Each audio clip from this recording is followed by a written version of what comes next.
Hola queridos amigos de Contexto. Amigos, hace unos años asistí a la presentación de un sello postal conmemorativo al bicentenario de Rosa Duarte, heroína nacional y hermana de Juan Pablo Duarte, padre de la patria dominicana, en el Banco Central de la República Dominicana. La imagen escogida fue seleccionada por el Instituto Duartiano y el Instituto Postal. Era un retrato pintado que se reproduciría como sello postal. Era una idealización de Rosa Duarte, pues de ella no existen fotos autentificadas por su familia. Sin embargo, distintos artistas plásticos la han pintado basados en fotografías no reconocidas por sus parientes. La obra original sería en ese momento colocada en el Instituto Duartiano junto a otras piezas expuestas, donde por supuesto Juan Pablo Duarte sería la figura central. Esta magnífica pintura escogida para la ocasión era del artista Dustin Muñoz, quien tomó referencias de fotografías de sus hermanos Juan Pablo, Vicente, Celestino y Manuel y otros descendientes, logrando gran similitud con su familia.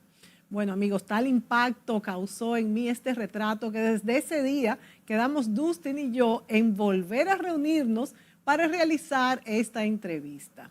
Pero en estos últimos, quizás 3 años, es mucho lo que el artista ha enriquecido su colección con piezas de inmenso valor, caracterizadas por sus grandes lienzos, con temas que abarcan desde la simple cotidianidad, pasando por la denuncia social, hasta realizaciones complejas y filosóficas, todas tratadas de manera magistral.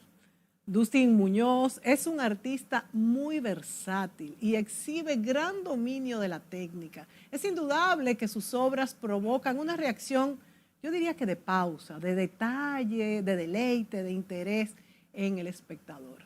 En su última y reciente exposición, Terralux expone formatos grandes, la mayoría, con una paleta de colores que pudiera decir que van del tierra al gris, con interesantes combinaciones que nos llevan, yo diría, como al corazón del planeta. Hoy le damos la bienvenida, después de unos años de ausencia en este programa, a este artista plástico, ganador de distintos reconocimientos y homenajes por su labor. Un artista de una amplia producción que ha participado en múltiples exposiciones individuales y colectivas en el país y en el extranjero. Bienvenido, Dustin Muñoz. Gracias, Mónica. Me enorgullece tenerte en este programa. Bueno, para mí es un placer venir. Bueno, aquí tengo el último catálogo de Dustin, el de la exposición Terralux, que fue todo un éxito en el Museo de Arte Moderno. Les cuento que también que Dustin nació en Loma de Cabrera, señores, de la República Dominicana. Él es egresado de la Escuela Nacional de Bellas Artes y es licenciado en Filosofía de la Universidad también Autónoma de Santo Domingo y es docente de filosofía de esa misma universidad. Bueno, Dustin tiene un largo currículum, también es director del Sistema Nacional de Formación Artística Especializada y ha realizado estudios a nivel de maestría en metodología de investigación científica en la UAS con un doctorado en filosofía de la Universidad del País Vasco. Quizás por eso es que sus obras reflejan tanto como esa filosofía. Es que Dustin ha estado muy de cerca con lo que es la esencia de la vida. Entonces, yo te pregunto, Dustin, ¿qué es lo que más te gusta hacer? Porque también sé que has estado muy de cerca con la academia, con la educación. ¿Cuándo nace en ti el artista? ¿Cuándo es que te das cuenta de que eres artista? ¿Nació en ti o va surgiendo? Fue surgiendo realmente. Bueno, frente a mi casa, allá en Loma de Cabrera, yo tenía apenas 6 años.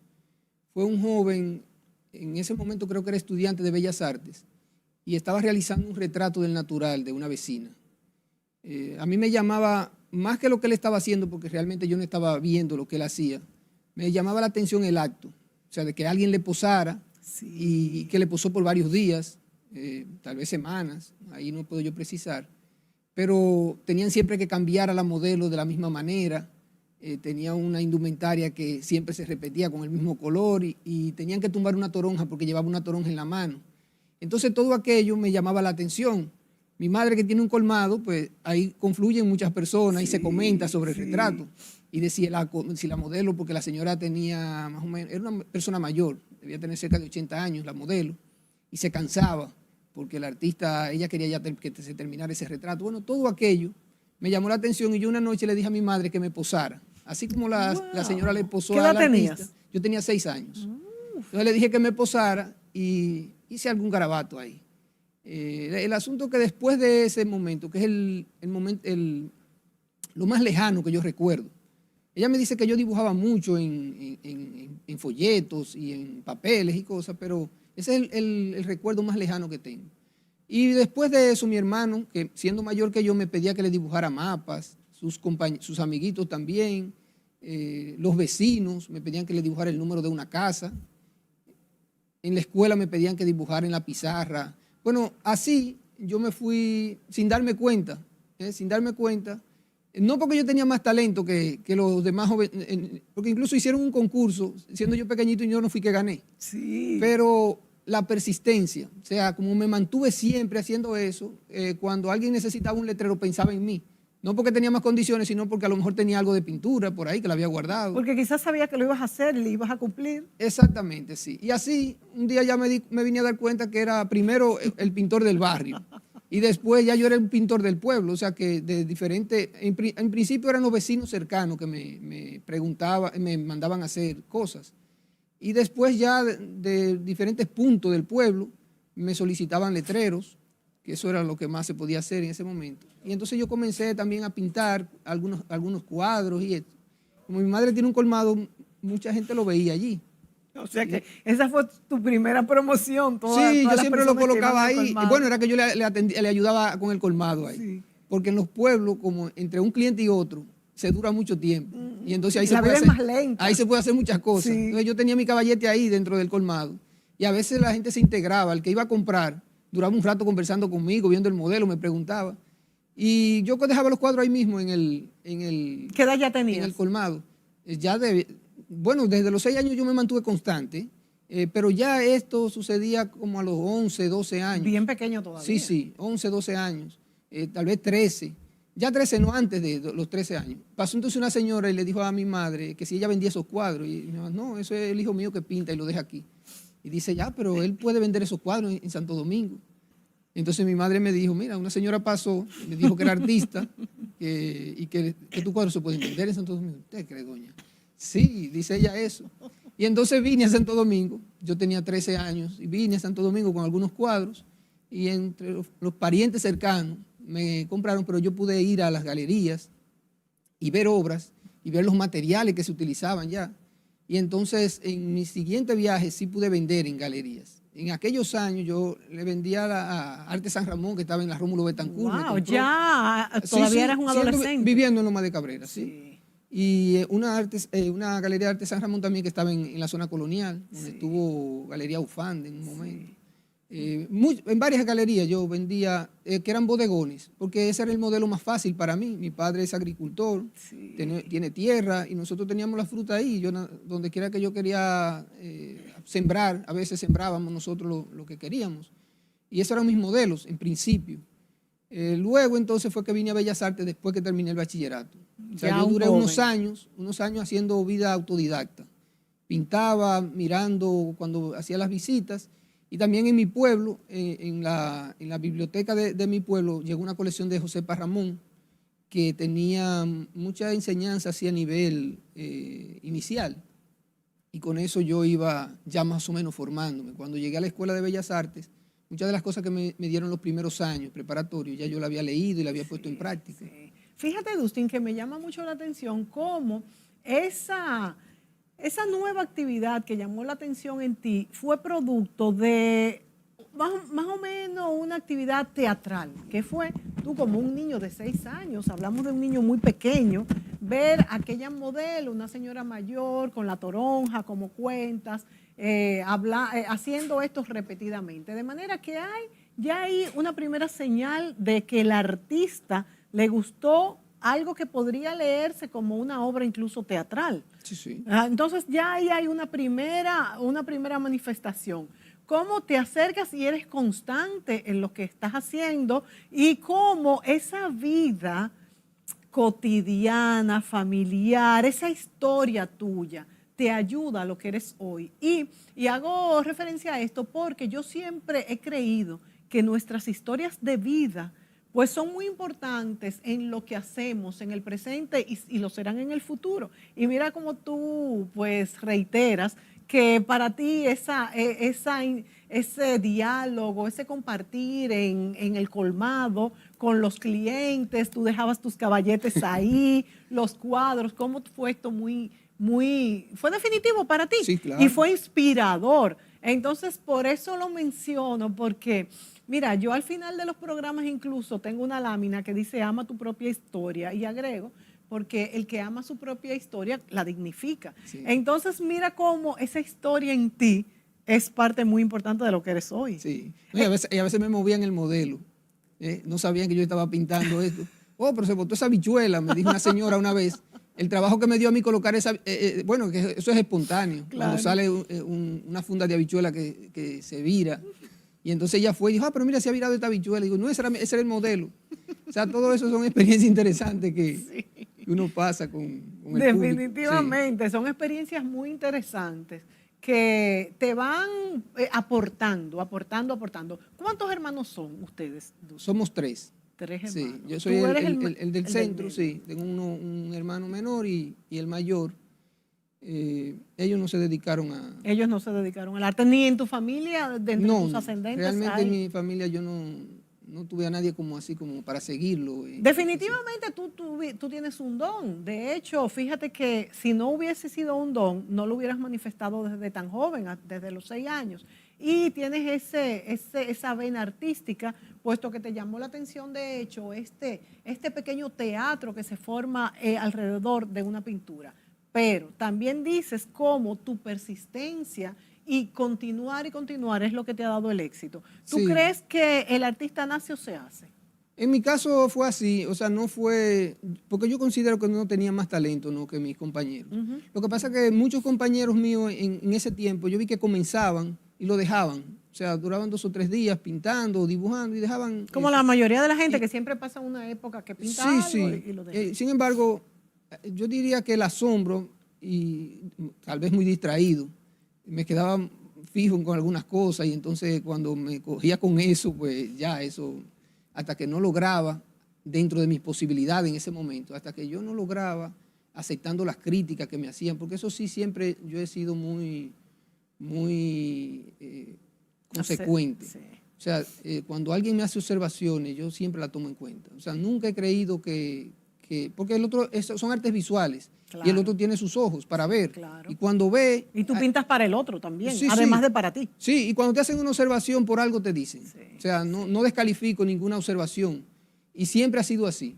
O sea, cuando me hacían correcciones allá, yo la tomaba muy en cuenta y trataba de superar eso, y a eso es que muchas veces las personas no se quieren enfrentar, o sea, que no quieren reconocer que la crítica. Dusty, ¿tú crees que tú eres más observador que la mayoría? ¿Tú crees que cuando tú ves una escena que te llama la atención, te fijas más, la procesas más en tu cerebro, piensas en plasmarla? ¿La observación qué tan importante es en un pintor? Sí, es importante. Y en el caso particular de mi trayectoria, en la que yo he estado trabajando siempre con el retrato, porque yo pintaba retrato allá en mi pueblo. O sea, algunos viajantes... Desde pequeñito pintaba retrato. En el colmado me posaban. O sea, llegaba un viajante de un pueblo cercano, yo recuerdo un señor de Santiago Rodríguez que fue vendiendo, y yo estaba haciéndole a una señora que ayudaba a mi mamá ahí en la casa, yo la tenía posándome y haciéndole un retrato del natural ahí mismo en el colmado, yo desde el lado del colmado y ella del lado del cliente. Y mientras yo le hacía el retrato, llega ese señor y dice, ¿y me hace un retrato a mí? Yo le dije, sí. Y él se olvidó que andaba trabajando y dejó su motor, que era un motor que andaba con las mercancías, y se sentó a posarme. Nos sentamos ahí y duró como 2 horas ahí posando. Y se quedó muy satisfecho con el retrato. Y a la semana siguiente me llevó una fotografía de él y de su esposa, dos fotografías separadas para que lo hiciera en un solo cuadro. Y después me llevó, su cantante favorito es Eladio Romero Santos. Sí. Y me llevó una fotografía de Eladio Romero Santos para que lo pintara. O sea que le pinté 3 retratos ahí en cuestiones de más o menos. ¿Qué edad tenías? Debía tener 10 años, menos, Wow. tal vez 9 años, 10 años por ahí. O sea sí. que fuiste precoz. Sí, sí. Porque el retrato tiene sus técnicas. Sí, y para el retrato hay que ser muy observador. O sea, se pueden tener muchas condiciones y ser artista y hasta bueno, y no necesariamente ser retratista. El retrato lleva mucha observación. Entonces, en ese sentido, sí, parece que yo le presto mucha atención desde temprana edad a esas características que son las que determinan el parecido y notar la diferencia entre una persona y otra que se parecen. O sea, sí, eso necesita mucha observación. Ahora bien, Dustin, tú, si hay una característica en ti, pudiéramos decir, es que tú no te repites mucho.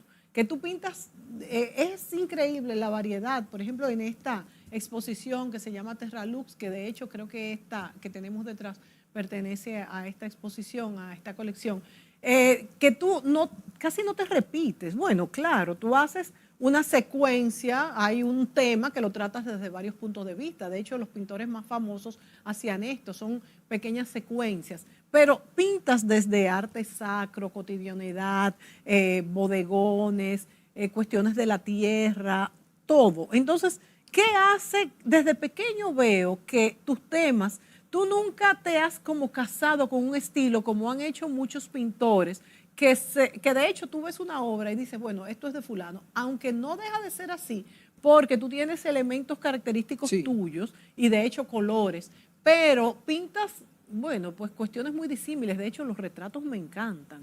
¿Qué hace que seas tan versátil? Sí, bueno, incluso hasta los proyectos que hago para mural. Cuando hago el proyecto es una obra y cuando hago el mural es otra. O sea, porque, por ejemplo... O sea, que hay que guardar esos sketches. Sí, sí, porque es un original también. Sí. Porque yo no lo voy a... Es difícil que yo vuelva de nuevo, porque yo lo hago con una pasión.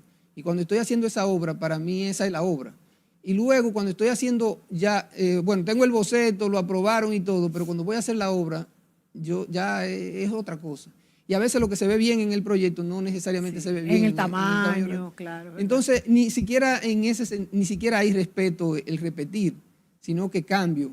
Y la suerte es que nunca me hacen referencia al boceto, sino que cuando hago el mural, nadie se recuerda. Me dice, no, pero tú tenías esta figura. Y a veces hago cambios significativos, cambios significativos, pero que se ven mejor en la obra de gran formato que en el proyecto. Claro, y lo lees. Sí. Solamente en una ocasión traté de repetir un cuadro que ya había hecho, solamente en una ocasión. Siempre trato de hacer. Y aunque la gente me dice, los colores no son de nadie, pero el color ocre es tuyo. El color tierra es tuyo. Y eso tiene mucho que ver con mi infancia. Mi padre, como ganadero, agricultor, yo desde temprana edad estuve en contacto con la tierra. Y fundamentalmente el cultivo del maní, que eso era lo que se cultivaba. Que también es ocre. Que es ocre, la baqueta también, el colorido de la planta cuando seca es también. Y fíjate que tú tienes una paleta de ocres enorme. Sí, sí. Y por eso digo que vas... cuando yo hablo de que vas del tierra al gris, fíjate que pasa un poco por el rojo, por el rosado, por esos colores fuegos. Sí, sí. Y el color fucsia del mismo maní, todos esos elementos, yo traté de recuperarlo cuando ya había pasado el primer ciclo en Bellas Artes. El primer ciclo en Bellas Artes te colocan un modelo delante para reproducirlo y ya yo venía haciendo esa práctica desde pequeñito, en vivo, en natural y viendo a todo el mundo viéndome haciéndolo y criticándome todo el mundo. De manera que en la escuela para mí eso no fue difícil. Fui un buen estudiante, por la nota nos damos cuenta que siempre ganaba el premio de las principales materias de Bellas Artes, porque tenía esa facilidad para reproducir el modelo que me colocaban ahí, fuera del natural o fuera una estatua. Yo lo hacía con facilidad. Entonces llegó un momento que yo me preguntaba si eso era realmente el arte, si tener esa capacidad era el arte.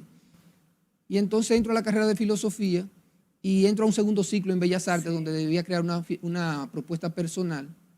Y es ahí donde yo ya lo venía trabajando el color tierra, se ven en mis bodegones y todo esto, pero ya lo trabajo de una manera más consciente porque yo lo que quise recuperar era aquellas cosas que en mi infancia me llamaban la atención. Y a mí me llamaba realmente la atención este mundo de la agricultura, porque es Mónica, en Loma de Cabrera no es una tierra llana, sino que son lomas. Y así son las fincas de los ganaderos y de los agricultores. Y cuando hacían cultivo así, a mí me parecía que el mundo entero era tierra, o sea, era el cielo y la tierra. Exacto. Y una que otra mata se veían distantes, Sí. cerca del arroyo, cosas así. Sí. Y quizá por eso tus formatos tan grandes, puede ser, esa amplitud. Puede ser también, porque es una pasión. La gente me dice, si lo hiciera más pequeño se vende, digo, pero no es porque se vendan o no se vendan, es que yo realmente quiero hacerlo. Y fíjense que con esas gráficas que teníamos atrás, como desde esos colores tierras salen muchísimas historias. Miren esta, por ejemplo, que están aquí, que son estos hombres que parecen incluso del futuro.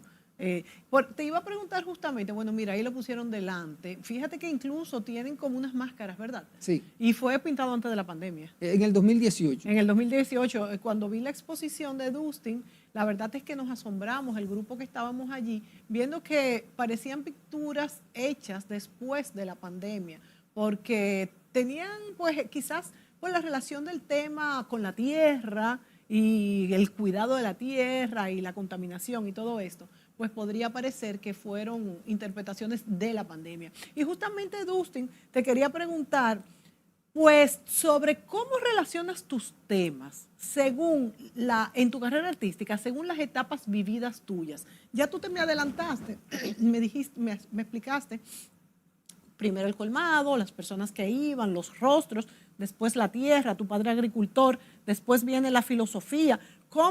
¿Por qué entras al mundo de la filosofía? Porque muchos, y también te pregunto, si los pintores es suficiente, o en ti, como pintor, es suficiente pintar algo lindo, o quieres llegar un poco más allá de lo que se busca, de lo que quieres transmitir. Esa dicotomía, pudiera decirse, entre lo que es una buena pintura porque es bella y en lo que es una buena pintura porque expresas algo que quieres denunciar, señalar. Sí, bueno, yo observaba, porque uno va observando cosas en el desarrollo de su carrera. Yo observaba que por un lado se daba la relación de los espectadores con la obra, eso era una relación. Por otro lado, la relación de los artistas con la obra. Y luego sobre los temas. O sea, son tres cuestiones que me llamaban mucho la atención. La experiencia artística, por un lado, la experiencia estética, por otro lado, que es otra cosa, y la experiencia de tipo conceptual. O sea, hay un tema y uno se daba cuenta que el que tenía mayor formación podía opinar mejor sobre el tema, aunque no supiera nada sobre la parte técnica y artística. Sí. Bueno, en Bellas Artes yo tenía ya ese conocimiento técnico, esa experiencia como artista, pero observaba también los espectadores que cuestiones que no necesariamente eran bellas consideraban que eran obras interesantes y uno lo veía en el mundo y en el coleccionismo también. Y por otro lado, la parte conceptual. Entonces, en Bellas Artes realmente esa parte conceptual, por la carrera a nivel preuniversitario de Bellas Artes, no ofrecía ese nivel así conceptual, y más se hablaba de arte conceptual, todo eso. Y entonces yo buscando el pensum de la universidad, me di cuenta que la carrera que me podía ser más favorable para lo que yo buscaba, no era arte a nivel universitario, sino filosofía. En el pensum de filosofía vi que tenía la materia de estética, que era una cuestión que me interesaba, teoría del conocimiento, lógica, que es donde se ve el concepto realmente, de manera pura. Y opté por la carrera de filosofía y eso transformó mi obra, porque mi obra era representativa de elementos externos y de ahí entonces yo saco mucho de mí, después que entro a la carrera de filosofía, o sea, a buscar esos elementos que a mí me parecían interesantes y a tratar temas que antes no lo abordaba. O sea, la filosofía me permitió entrar en esos temas. Y en esos años, comenzando prácticamente la carrera de filosofía, di con el libro de los sueños y la interpretación de los sueños de Sigmund Freud. Y entonces, por un lado, la parte sensible del color tierra, que ya lo tenía identificado, que iba a trabajar con ese color. Y entonces esta lógica de los sueños, que me parecía interesante llevar al mundo de las artes visuales, es lo que permite que yo cree ese tipo de composiciones que hago, que son muy mías. Yo las considero muy mías porque no me fijo en nada de si alguien lo ha hecho o no. Y si lo han hecho, bueno, bien, pero no tiene que ver nada con eso, sino con una forma muy particular de yo abordar una composición. O sea, en los sueños uno se está soñando que en un momento está en un lugar y como que en el mismo sueño de repente no era ese lugar, sino como otro. Y se van dando esos pasos, esos saltos. Sí. Y las explicaciones es que hay muchas cosas que en el estado consciente uno las reprime, pero que en el subconsciente y en el sueño aparecen y a uno le parece que no tienen relación una con otra, pero sin embargo la tienen. Sí. Bueno, yo dije, pero mira, eso es interesante, llevarlo a la pintura. Yo comienzo con un tema y no lo reprimo, o sea, dejo que fluyan las cosas que van apareciendo, la voy incorporando a la composición siempre que la obra se pueda ver interesante, o sea, que no afecte la composición, pero dejando que surjan cosas nuevas, producto de esas señales que te da el inconsciente, el subconsciente, y eso hace que tu obra sea muy tuya, Sí, muy particular, sí, porque muy particular. a más nadie le está pasando eso mismo, ni haría eso mismo delante de un cuadro, o sea, yo no tengo una fórmula de cómo va a quedar el cuadro, sino yo comienzo el cuadro y voy dejando que vayan. Por eso quizás apareciendo. los bocetos cambian. Por eso, no, Sí. no es por, es que es así, es por eso que cambian, porque yo dejo que fluyan las cosas, siempre claro que no afecte, trato de que conscientemente no afecte el tema, Sí. pero no reprimo cosas. Pero Y no, a veces no es 100% seguro que no lo afectará tampoco. Exactamente, sí. Estas obras que veíamos, que la gente decía, es una premonición, se ve como una premonición, porque abordada en el 2018, 3 obras, o sea, yo tenía un impulso hasta raro, pero era así, era una cosa fuerte que casi se apoderaba de mí, de que todas las figuras debían tener máscaras. Tú sabes, Dustin, que en la vida, bueno, pasa cuando, por ejemplo, estamos en la universidad y eso. Yo que estudié arquitectura, por ejemplo, cuando uno hace una maqueta, que de hecho no se la has enseñado a nadie, estabas trancado en tu estudio haciéndola, y después que sales, tú ves 3 que se parecen mucho. Entonces, a lo que voy es que es como que las ideas, esto se ha dicho mucho, Sí, las sí. ideas no son de nadie, No son de las ideas son de las épocas, del momento, y lo que tú estás pensando, posiblemente yo también lo esté pensando como Sí, tú sí. como pintor, por ejemplo, y quizás eso te pasó en ese Sí, momento. es lo que le llaman el espíritu de la época. Exacto, el O sea, espíritu de la época, es la en el memoria ambiente, colectiva. hay algo en el ambiente. Porque me preguntan, no, pero digo, hay un cuadro que alude prácticamente a una... hay uno de los Sí, cuadros que, sí, que es de salud. Sí. Le están pasando al mundo suero y oxígeno y llevan el globo terráqueo, es una pandemia. Y hay otro que es de geopolítica. En los días de la exposición fueron 3 rusos y me preguntaron que si el cuadro que está de geopolítica lo había hecho a propósito del conflicto de Ucrania y Dios digo, no, fue en el mío. 2018. ¿Cómo en el 2018? Sí, y ellos se acercaron y vieron la fecha. Sí. ¿Por qué? Bueno, porque son temas que están en el ambiente, pero no necesariamente de manera estricta de cómo va a suceder, pero existe esa posibilidad. Yo veía la posibilidad de una pandemia en el sentido de que en el 2013 fui a defender mi tesis doctoral y se hablaba de un rebrote de un virus. Sí, Pero claro. yo fui en el 2014 a exponer y hubo un primer caso en España. Sí. Yo fui a España en esos días. Sí. Y yo dije, pero yo me puedo llevar a América un Exacto, un virus. Y de hecho, acuérdate que en esa época pero nos fuimos, había personas viajando ya con mascarillas, sí, pero principalmente los chinos. Sí, no, y artistas de los que fueron a la exposición, 2 le dio aquí chikungunya, ¿no recuerdas? Sí, Chikungunya, claro, sí. y entonces estaba Zika, Sí. estaba cólera, Y el ébola, H1. sí, H, o sea, ¿no? ¿Qué? estaba en el ambiente, se estaba dando eso y uno también tenía su preocupación cuando viajaba, no dejaba de tener su preocupación. O sea, eso está en el inconsciente. De manera inconsciente tú tienes eso ahí. Quizás de manera consciente no le pones mucha atención porque tú dices, nosotros estamos muy lejos del mundo, no va a pasar nada y cosas de esas. Pero está en el espíritu de la época. Exacto, es la memoria y el artista colectiva, el espíritu de la época. se fija de cosas, se concentra en cosas que el común por la vida cotidiana y la rapidez de la vida no le presta la suficiente atención. Sí, y el artista es el que... Por eso fíjate, Dustin, que en la historia del arte y la historia de la humanidad, muchas veces los cuadros son reservorios de lo que ha sido la historia y de hecho hay muchas interpretaciones de la misma historia a través de cuadros famosos, Sí, de sí. Goya, de muchísimos pintores que de esa manera pasan a la historia. Bueno, y también ya en algo que es más visual, más ya no nada filosófico, también que los personajes famosos de la historia se recuerdan más como se pintan, no como eran. Claro, Y eso exactamente. también es Sí, importante. sí, Fíjense sí. si es un registro escrito, visual de lo que es la historia. Vámonos a la pausa y volvemos con Dustin Muñoz.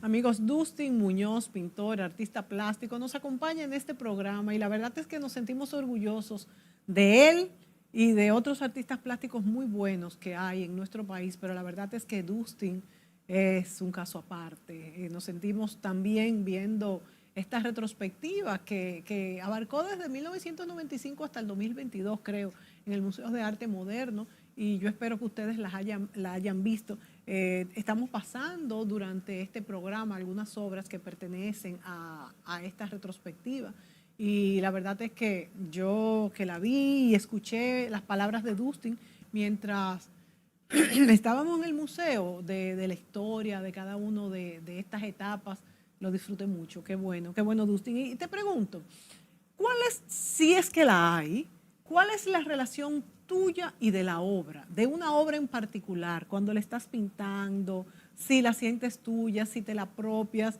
si gozas con venderla o quizá te da pena porque es parte de ti? Háblame de esa parte, porque, por ejemplo, mira, yo soy una persona que me apego sentimentalmente a las cosas. A mí, cuando yo vendo un carro, la gente está feliz. Yo lo que tengo es pena, pues digo, ay, Dios mío, ese carro que me acompañó tanto, una casa, ahí tanto que viví, una gente que se va. Yo soy así como media melancólica en ese sentido. Y entonces, como tú pintas obras que son, como has explicado, parte de tu historia, ¿hasta qué punto te relacionas con la obra? No es una relación sumamente estrecha. La verdad que uno debe vender sus obras, porque la obra tiene que caminar. Alcanza su mayoría de edad desde que uno la firma, y ella debe hacer su recorrido ya no te pertenece, pero es como los hijos, la relación de los padres con los hijos. Es difícil.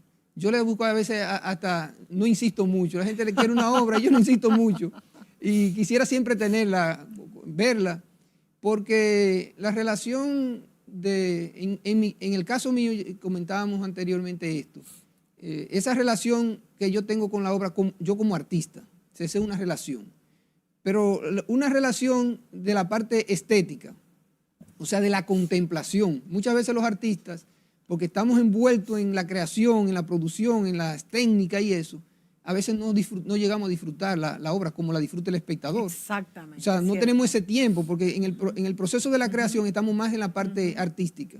Y entonces, como que esa etapa, casi siempre el artista queda ausente de eso. Más le sucede en obras de otros que en sus propias obras. Claro, y el tiempo te presiona. Si tienes una entrega contra el tiempo. No, eso es terrible realmente para un artista.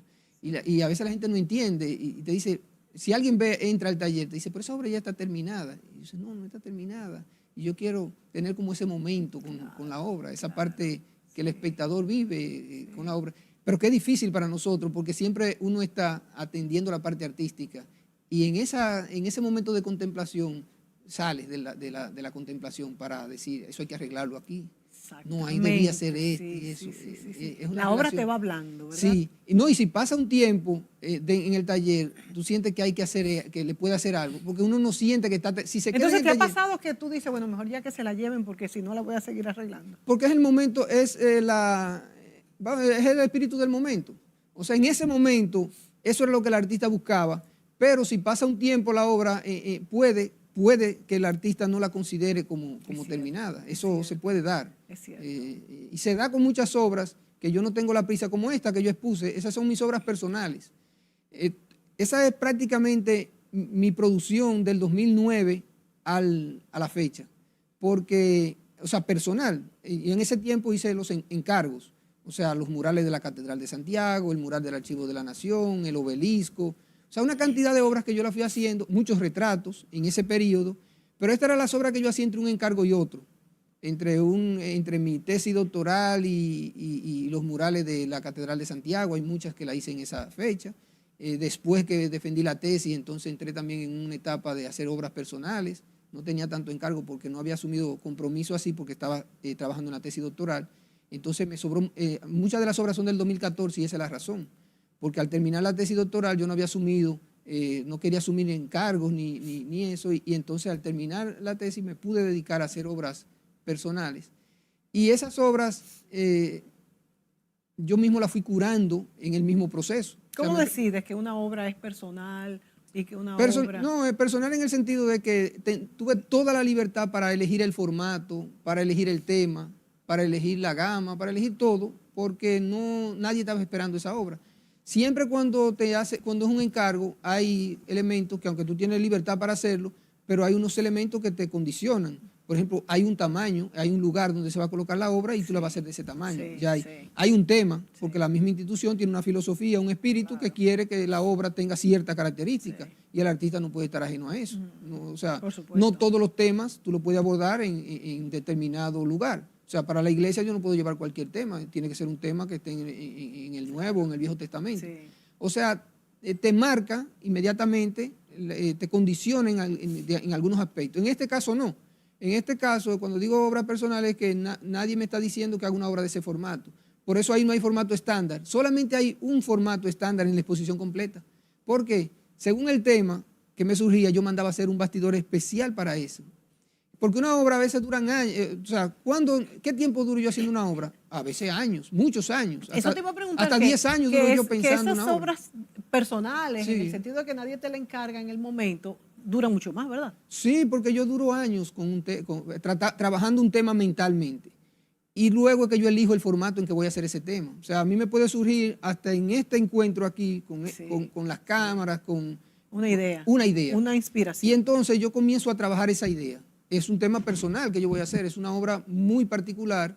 Y entonces yo comienzo a ver en qué formato eso se ve bien. Y hasta Mira que yo cómo no tengo... se piensa diferente. Sí, sí. Hasta que yo no tengo eso claro, yo no comienzo porque no es hacer una cosa por hacer. Horizontal, Sí, vertical. ¿cómo se ve mejor, vertical, horizontal? Y yo voy imaginándome la composición. Entonces, cuando tengo una composición más o menos determinada, entonces mando a hacer el Tú formato. piensas en imágenes. Sí, sí, yo me la voy imaginando la composición. ¿Dónde voy a colocar un elemento? ¿Dónde coloco esto? ¿Qué le voy a colocar? Claro, no quiere decir que luego va a ser así. Eso va a cambiar porque el mismo formato te va diciendo, la misma obra te dice, no, eso no soporto eso.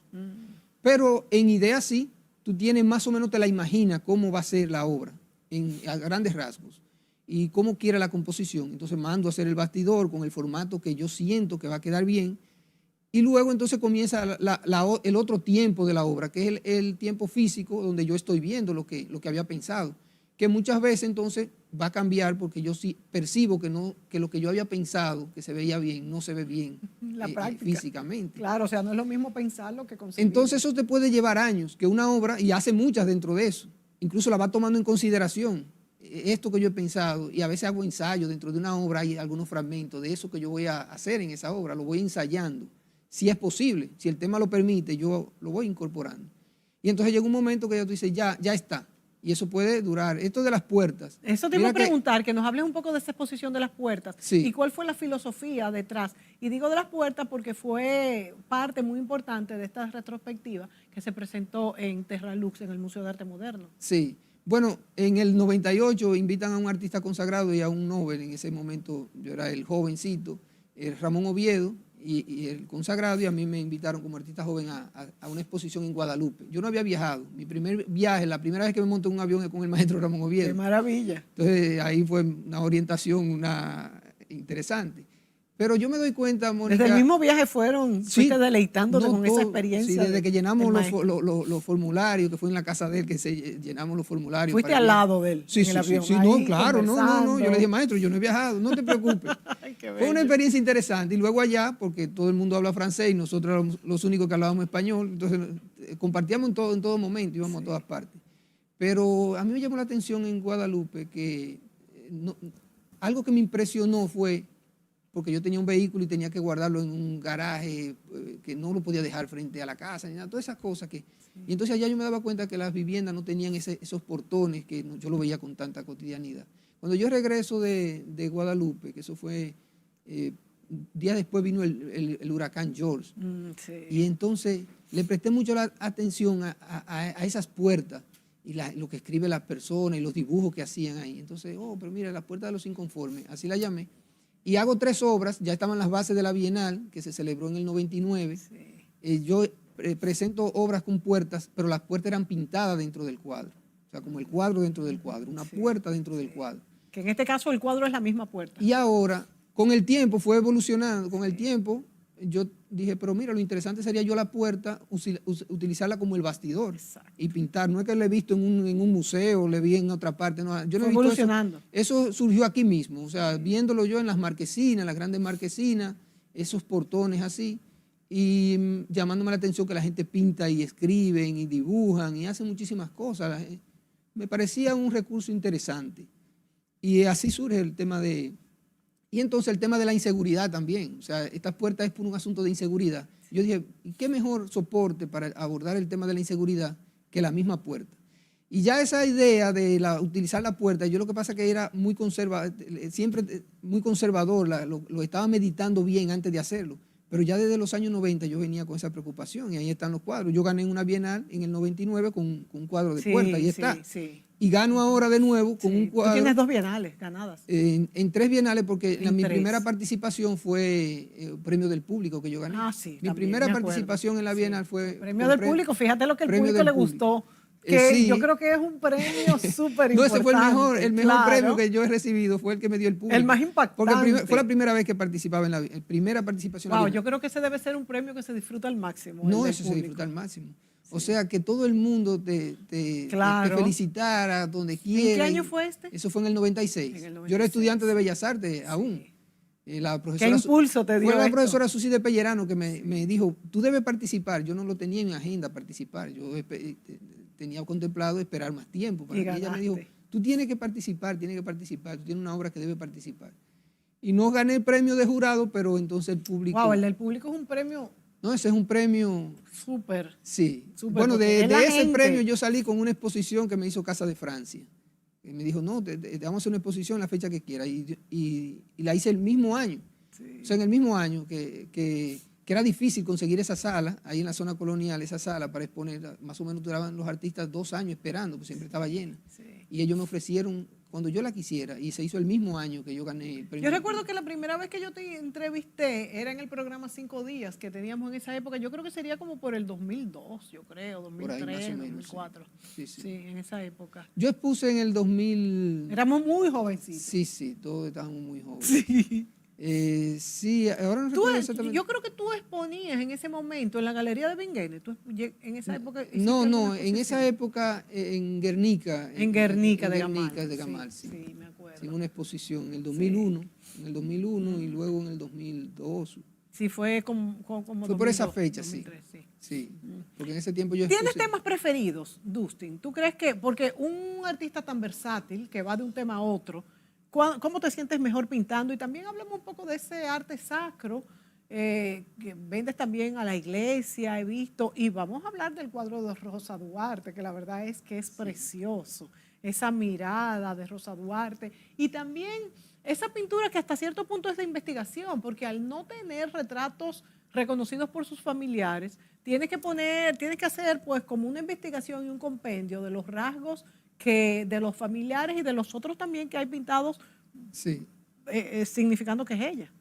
Sí, bueno, en ese caso, en el caso de Rosa Duarte, yo realmente no tomé la referencia de lo que se ha pintado de ella, porque por lo que decías, cuando fue para el bicentenario de su natalicio que yo hice la obra, yo comencé a principios de año, en el 20, o sea, mientras todo el mundo estaba en temas de la pandemia, entrevistas de pandemia y todo eso, aunque yo tenía unas obras que podían bien salir en eso, no la podía dar a conocer, ni siquiera hacer comentarios sobre ellas, porque estaban sometidas a la Bienal. Entonces, que eso amordazó mucho a los artistas, porque no podían... Sí, no podíamos, o sea, unos años perdidos ahí, porque una Bienal lo que hace es que recoge el espíritu del momento en esos 2 años. Sí.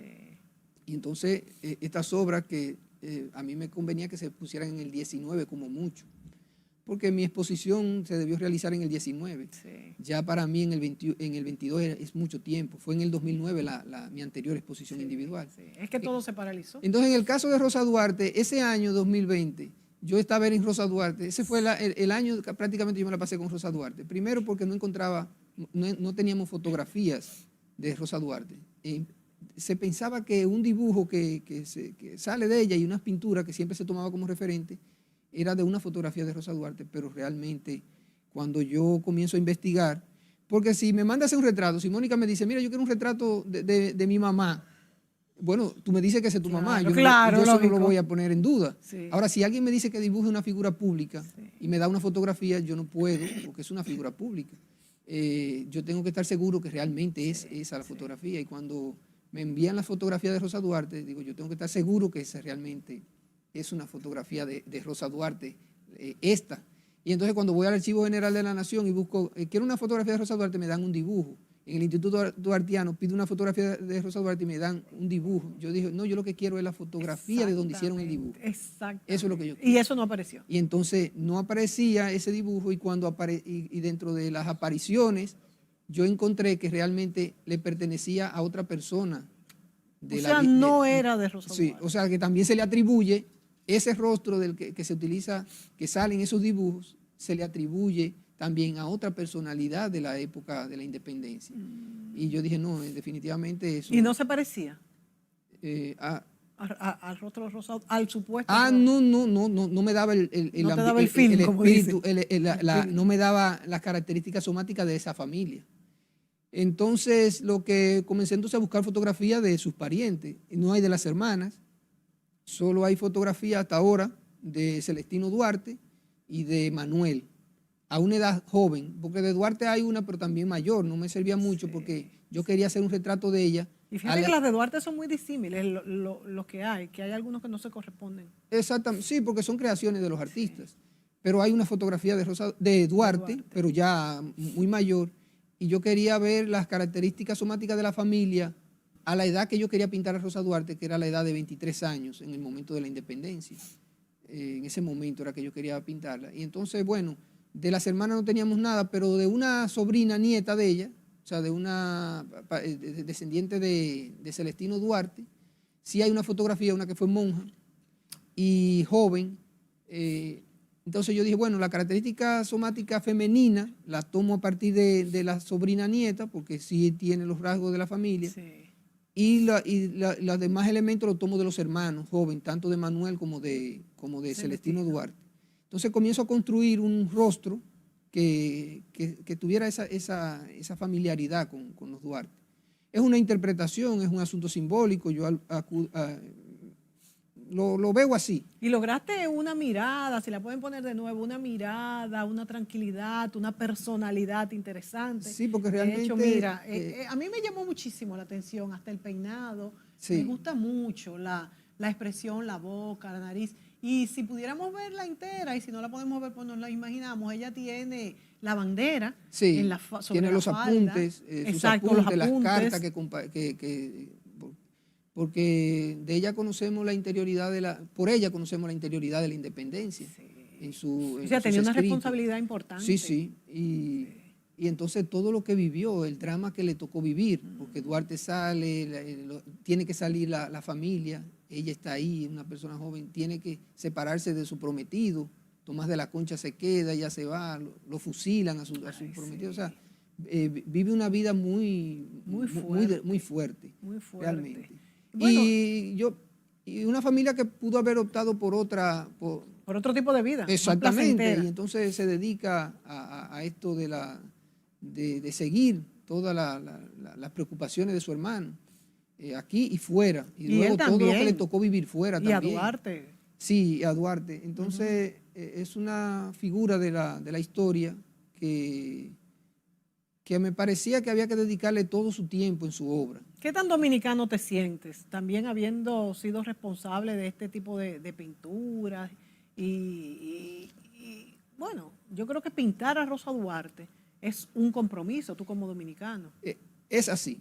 O sea, lo primero que me llegó a la mente cuando me tocó pintarla fue que a mí me tocó dar la palabra de apertura un 26 de enero en Loma de Cabrera, siendo estudiante de sexto. Wow. Mi profesora me dijo, tú eres el que va a dar la palabra de apertura. Yo no voy a ir a ese día. Ella era la que siempre daba porque era la profesora de historia. Y entonces ella era la que daba la palabra de apertura en aquellos actos. Y me dijo, tú eres el que va a dar la palabra de apertura porque yo no puedo llegar temprano ese día. Y era sobre la vida de Duarte. Y entonces es el recuerdo más lejano que tengo así de la importancia de Rosa Duarte. Pero mira qué bien, en sexto curso de primaria. Sí, porque ahí recuerdo perfectamente que hice referencia a esa relación que Duarte tenía con ella y a todo eso. Y entonces lo primero que me llega cuando voy a pintar el cuadro es esto. Wow. Es el momento de reconocer a esta figura de nuestra historia. Y más después que me enteré que no había... mira, el cuadro debió estar para el día de su nacimiento, era lo interesante, exactamente. Y sin embargo, yo me pasé muchos meses después. Guau, como que no había pasado nada. qué bueno. ¿Por qué? Porque, bueno, estaba toda esa parte de investigación primero. O sea, los primeros meses no era de realización, porque no es hacer una mujer cualquiera para pasarse a pintar. Ay, mira una Claro. mujer ahí que ya hace Rosa Claro, Duarte. No, porque no. claro. Es Eso era una lo más cosa más, importante. más compleja que eso. Dulce. Entonces yo creo que en ese momento todavía estaba yo investigando cuando llegó el día de... Sí, por eso es que hay que Y ser la obra estuvo para final de flexible. año. Y sin embargo, no importó eso. Cuando la obra salió, se tomó en consideración para el sello postal, se tomó en consideración para la edición de los apuntes de Rosa Duarte, se tomó en consideración para el PIN de la celebración, se tomó en consideración para el programa de su exaltación, que fue un cenotafio, y fue interesante llevar el cuadro hasta el Panteón Yo creo que Nacional. es el más El cuadro fue llevado difundido. al Panteón. Sí, Sí, el cuadro se llevó desde el Instituto Duartiano al Panteón en toda la caminata que se hizo hasta el Panteón Nacional. O sea, el cuadro se gana su espacio porque realmente se le dedicó tiempo para que se ganara su espacio. En eso que creo, a veces la gente quiere que uno le entregue una obra rápido y yo cuando veo que no que no es está posible, terminada aún, que todavía le falta. Sí, eso me pasa constantemente. No que yo no sea responsable, es al contrario. Que quieres hacerlo completo. Es un exceso de responsabilidad. Claro. Dustin, se nos acabó el tiempo. Yo Bueno. quiero que en este minuto que nos quedan tú me hables cómo describirías tú mismo al artista Dustin Muñoz, al ser humano, al familiar, al ciudadano. ¿Cómo te describes? Bueno, como un ciudadano dominicano común y corriente. Eso es lo que yo creo que soy. Y que tengo identificada un tipo de actividad que me apasiona y que le dedico el tiempo que considero que se le debe dedicar a esta expresión de las humanidades, porque eso es lo que es el arte. Lo más importante para ti, ¿qué es? Bueno, son muchas cosas importantes, Mónica. 1, 2 y 3. La familia es número 1. Número 2, la sociedad que me ha tocado vivir, porque ¿qué sentido tiene uno vivir en una sociedad donde realmente no esté el respeto, la solidaridad? O sea, son elementos que los artistas siempre lo tenemos, ¿eh? Pues un ser sensible. ¿Y el 3? Y el 3, la docencia, porque es una labor social. Yo me dedico a la docencia como una parte de contribución a mejorar la sociedad que me ha tocado vivir. Bueno, yo creo que son 3 puntos muy válidos y muy importantes para los que estamos vivos y para dejarlos escritos en nuestra historia. Muchísimas gracias, Dustin, por compartir cómo eres aquí en este programa Contexto. Ya te conocemos un poco más, te conocemos a través de tu obra como artista plástico dominicano de los mejores, sin dudas. Y desearte pues mucho éxito, que sigas adelante, todavía te falta mucho por recorrer y yo creo que tu nombre ya está escrito en la historia. Bueno, gracias, Mónica. Amigos, a ustedes será hasta la próxima.